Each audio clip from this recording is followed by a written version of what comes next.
College is already hard, why should it be hard to pay for it? By Mathieu Isanove. College, nowadays, is mandatory to have a career. Having a college degree not only makes life easier but helps you pursue a life worth living. Sadly, not everyone knows what they want when they are 18, and even if they do they might change career paths. This is what happened to Nigel. As a senior he wanted to help disabled kids, then a computer analyst, then a few other degrees. This constant major change led Nigel to be in serious financial trouble. A semester before he was going to graduate his finances ran out. He decided to take a while off to get some money and finish his education. Sadly, without his degree, Nigel wasn't able to get a job above minimum wage. His credit score sunk and he was unable to get a loan to finish college. So now Nigel may never be able to finish his degree. College tuition is extremely high, leaving people like Nigel out to rot. The government should set a cap on how much a college can charge. Unlike credit debt, private student loans don't have borrower protections such as deferment, forbearance, grace periods and income-based repayment options. 3. This means these debts can stay with students for most of their lives, even if they go bankrupt.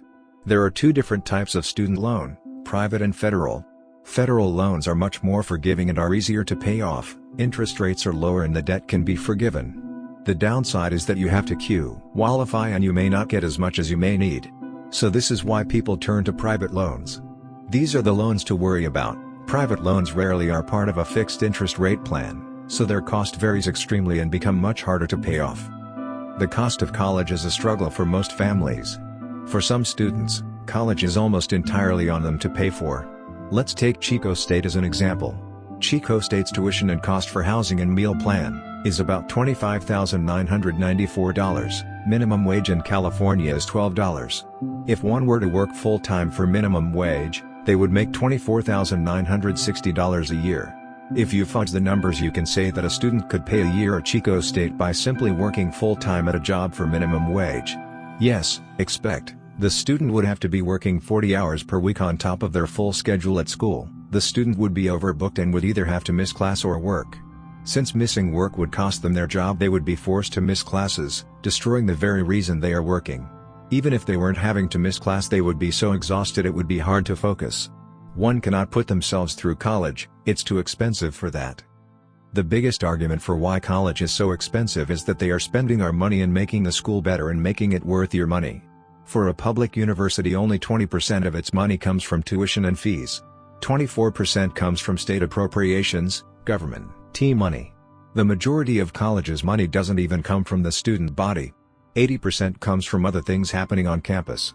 But the cost of college should be the same worth as it was in, let's take the year my parents were in college, 1989.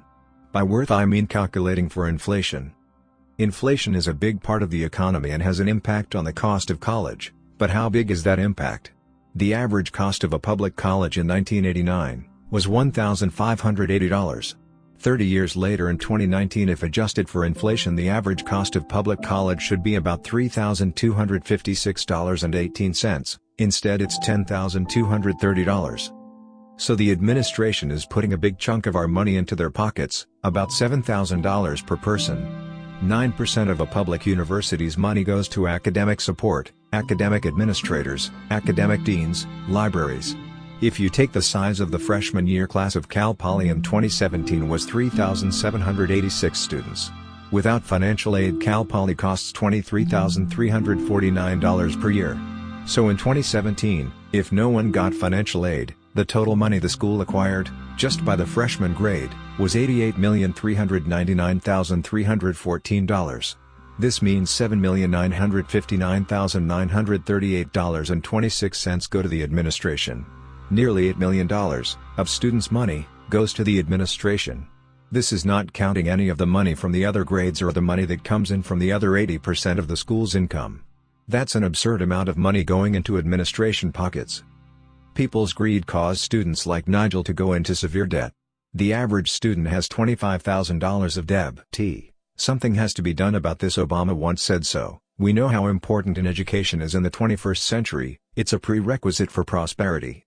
Nowadays it's so important to have a college degree and is nearly impossible for some to pay for it fully.